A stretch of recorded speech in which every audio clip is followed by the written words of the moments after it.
Hello friend, अभी हम आपसे बाल विकास का क्वेश्चन डिस्कशन करेंगे। चलते हैं पहला क्वेश्चन पे। पहला क्वेश्चन है, लड़का के पैदा होने के लिए उत्तरदायी क्रोमोसोम है। सबसे पहले आपको ये पता होना चाहिए कि लड़का कौन से क्रोमोसोम से पैदा होता है और लड़की कौन से। लड़का जो है सो XY क्रोमोसोम से पैदा होता है और लड़की जो है सो XX क्रोमोसोम से पैदा होता है। तो लड़का के पैदा होने के लिए उत्तरदायी कौन होगा? तो XY। तो सॉरी, इसका आंसर क्या हो जाएगा? CXY।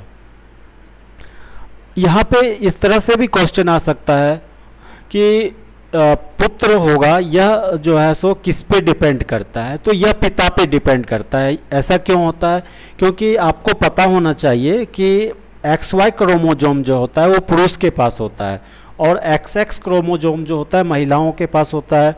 तो लड़का होगा, लड़की तो महिलाओं के, स्त्री के भी क्रोमोसोम से हो जाएगा, होता है सिर्फ। लेकिन अगर लड़का होगा, ये निर्धारण जो है सो लड़का होगा, यह निर्धारण जो है सो पुरुष के क्रोमोसोम से होता है। अगला क्वेश्चन है, प्राकृतिक पर्यावरण में सम्मिलित होता है। प्राकृतिक पर्यावरण में जो होता है सो लिविंग एंड नॉन लिविंग, जैव और अजैव दोनों सम्मिलित होता है। इसलिए इसका क्या आंसर हो जाएगा? बी ऑप्शन जो है, जैव और अजैव दोनों हो जाएगा। अगला क्वेश्चन है, निम्न में से कौन सा सीखने के नियम में सम्मिलित नहीं है? तो यहाँ पे ए ऑप्शन जो है, अभ्यास जो है सो सीखने के नियम में सम्मिलित है।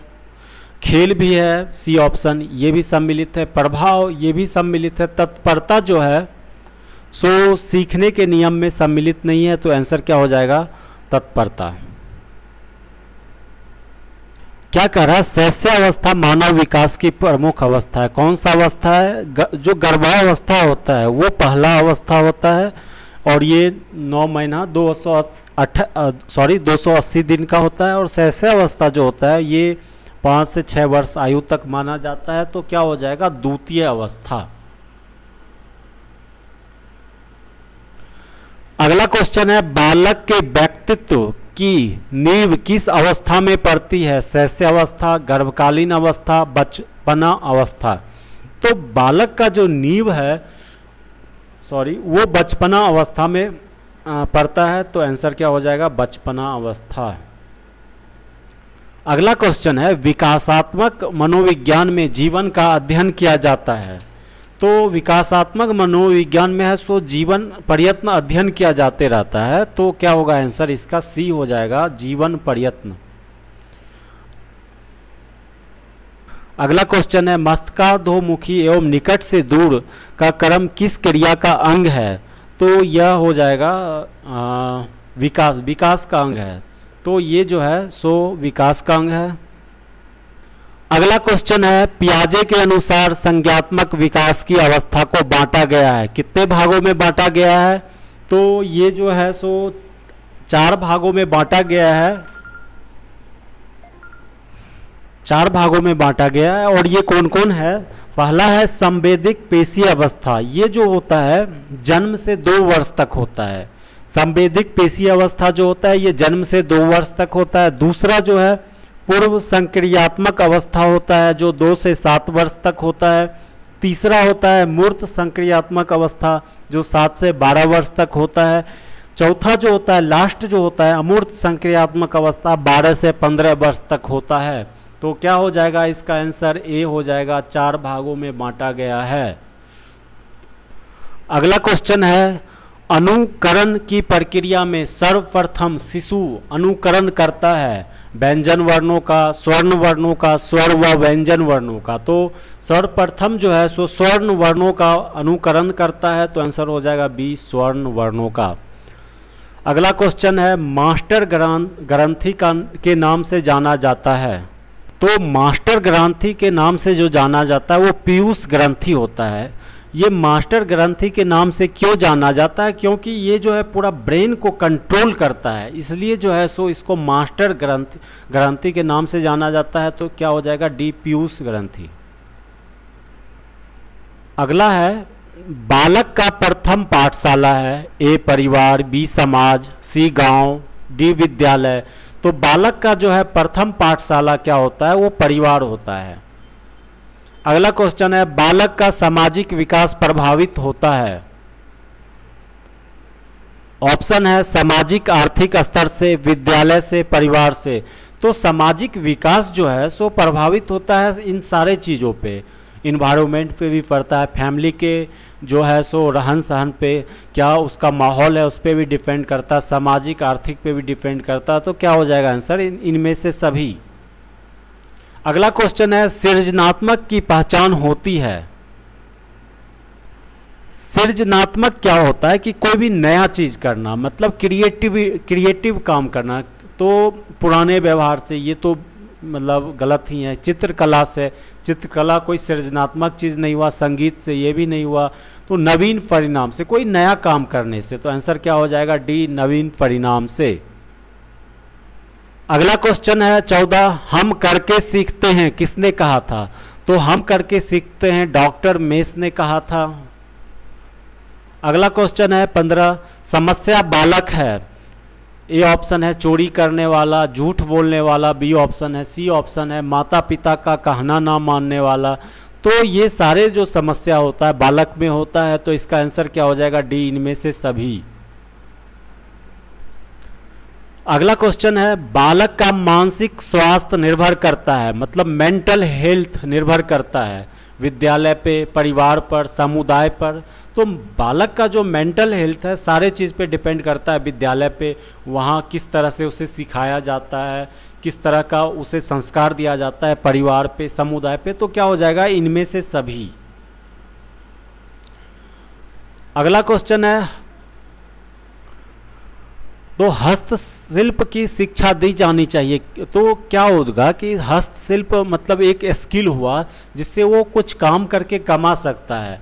यहाँ पे ए ऑप्शन जो है सामान्य बालक को, बी ऑप्शन है पिछड़े बालक को। यहाँ पे सामान्य बालक और पिछड़े बालक पढ़ाई से नहीं है, ये है कि उसका घर का कंडीशन कैसा है, मतलब गरीब फैमिली से है, कैसा फैमिली से है।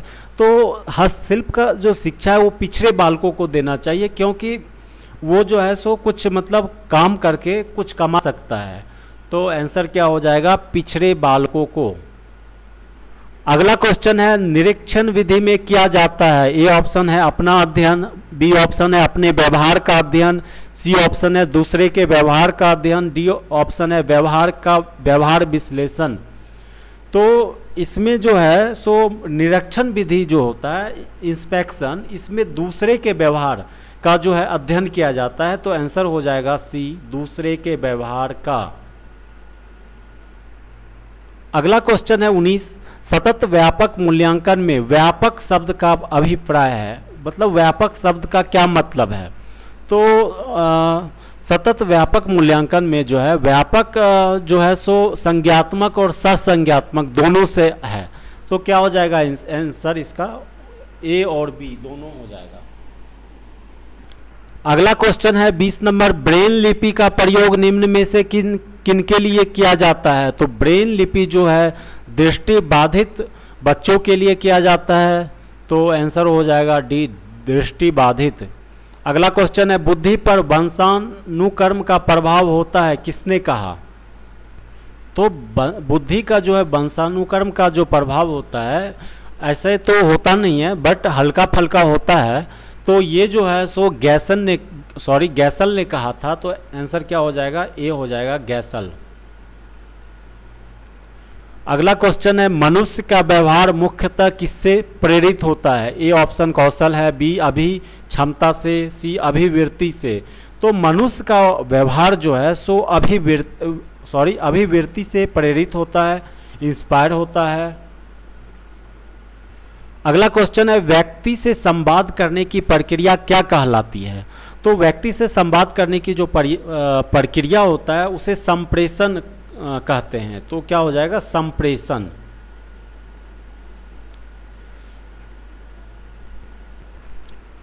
अगला क्वेश्चन है, शिक्षा मनोविज्ञान का अध्ययन अध्यापक को इसलिए करना चाहिए क्योंकि। ए ऑप्शन है इससे शिक्षक को आत्म संतुष्टि मिल सके, बी ऑप्शन है इससे वह दूसरे को प्रभावित कर सके। तो कोई भी काम जो है सो दूसरे को प्रभावित करने के लिए नहीं करना चाहिए, मतलब इंटरेस्ट जो होना चाहिए वो करना चाहिए, सेल्फ सेटिस्फैक्शन जिसमें मिलना चाहिए वो करना चाहिए। तो आंसर इसका क्या हो जाएगा, ए ऑप्शन जो है, इससे शिक्षक को आत्मसंतुष्टि मिल सके। तो क्या कर रहा है, मतलब 12 से जो मतलब 15 वर्ष का आयु का है तो उसका मानसिक जो है सो मतलब आयु का उसका बुद्धि लब्धि होगी। तो इसका जो आंसर हो जाएगा वो हो जाएगा 125। अगला क्वेश्चन है पाठ्यक्रम होना चाहिए, बहुत सिंपल क्वेश्चन है। शिक्षक केंद्रित तो नहीं होना चाहिए, विद्यालय केंद्रित भी नहीं होना चाहिए, पाठ्यक्रम हमेशा छात्र केंद्रित होना चाहिए। तो क्या हो जाएगा आंसर, ए छात्र केंद्रित। अगला क्वेश्चन है प्राथमिक शिक्षा में मदद करता है बच्चे का समाजीकरण, बी ऑप्शन है बच्चे का लोकतांत्रिकरण, सी ऑप्शन है पाठ्यक्रम की समझ। तो प्राथमिक शिक्षा जो है ये सारे चीज हेल्प करता है। तो क्या हो जाएगा इसका आंसर, इनमें से सभी। अगला क्वेश्चन है छात्रों को प्रेरित करने की सही विधि है, ए ऑप्शन है दंड, बी ऑप्शन है फटकारना, सी ऑप्शन है प्रशंसा, डी ऑप्शन है मारना पीटना। प्रेरित पूछ रहा है तो आप दंड दोगे तो ये तो प्रेरणा वाला काम नहीं हुआ। आप छात्र को कैसे प्रेरित करोगे, तो वो प्रशंसा करके आप प्रेरित कर सकते हैं। तो आंसर हो जाएगा प्रशंसा। अगला क्वेश्चन है शिक्षा के प्रति सहानुभूति एवं प्यार दुलार से किस संवेग की उत्पत्ति होती है। तो अनुराग जो है सो संवेग की उत्पत्ति होती है, शिशु के प्रति सहानुभूति प्यार और दुलार से अनुराग हो जाएगा इसका आंसर। अगला क्वेश्चन है लास्ट क्वेश्चन है सामान्य बुद्धि बालक प्रायः किस अवस्था में बोलना सीख जाते हैं। तो मतलब जो सामान्य बुद्धि के बच्चे हैं वो 11 माह से हल्का इशारा में कुछ बोलने लगते हैं। तो क्या हो जाएगा आंसर, 11 माह।